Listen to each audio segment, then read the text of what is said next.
Call of the Night Season 2 came out in 2025, and while it wasn't one of my big top 8 titles of the year, it was still one I enjoyed immensely, and because I haven't done a video for Season 1 either, I figured I might as well cover both shows at once, since I suspect we're probably going to get a Season 3.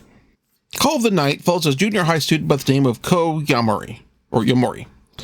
He found himself experiencing insomnia after a girl at his school confessed to him that she liked him, and he found himself unable to quite parse how to take it, and for that matter, to kind of get what it feels like to fall in love with someone. While wandering the streets at night, he runs into a girl named Nazuna Nanakusa, who turns out to be a vampire. After she feeds on him and they talk, Ko asks to be turned into a vampire, only to learn that in order to be turned, you have to fall in love with the vampire who turns you. Tonally, I describe Call of the Night as being like lo-fi Vampire the Masquerade beats to chill by. The vampires here aren't the semi-gangsters of Vampire the Masquerade, running nightclubs or other business as fronts for illegal rackets, which is how the vampires actually make the money to unlive.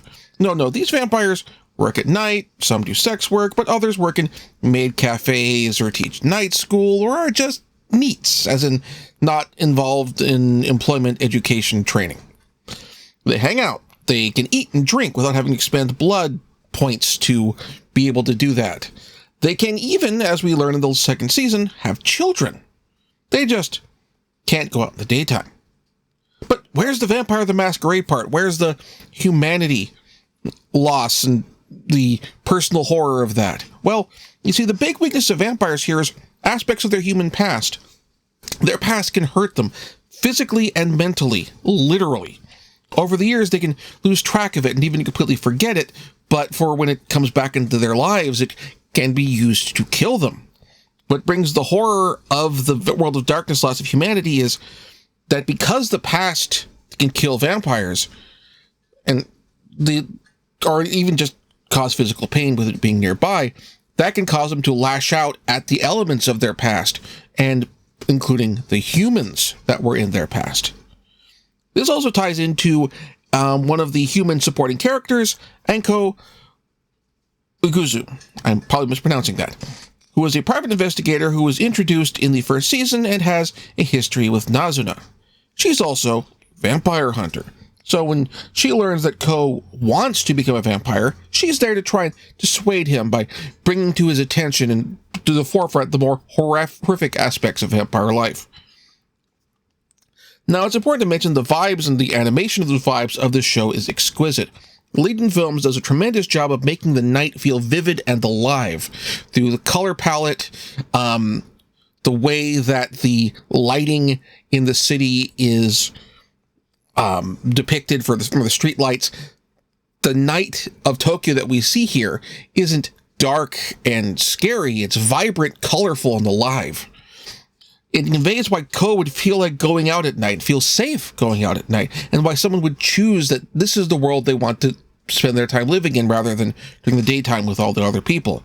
It's also accompanied by a bunch of excellent pieces of music, which unfortunately I can't spotlight here because I don't want to get too clobbered for right stuff, much of which is done by Creepy Nuts.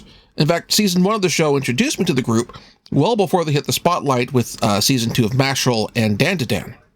Season 1 of the show is fairly light, while the second season, which I admit I'm not showing that much of, to keep spoilers on the down low, gets into some heavier topics, to the point that, by the end of the series, HIDIVE felt it was the right call to include a content warning for the latter episodes, as suicide and why someone would consider taking their own life or getting someone to kill them is a major focus of that plot. If that's something that would be a problem for you, then maybe give the second season a miss. Now, Call of the Night is available currently, as of this recording, for streaming through HIDIVE and has received physical releases. I will have links to the Just Watch page for the show, since it also HIDIVE sub-licenses to other places like Hulu/Disney Plus, or Canopy, or Hoopla, and that sort of thing. So there may be additional places that, if you're not a HIDIVE subscriber, where you may be able to watch the show. And the affiliate links to the physical releases will be available down there as well.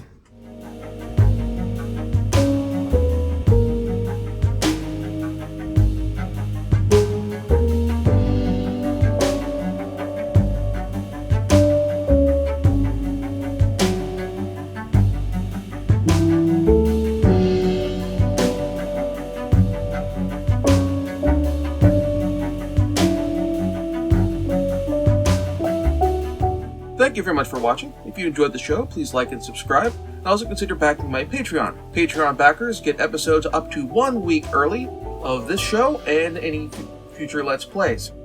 Also, please consider backing my Ko-fi. Toss me a few bucks also helps support the show, and it's not a monthly obligation or anything like that.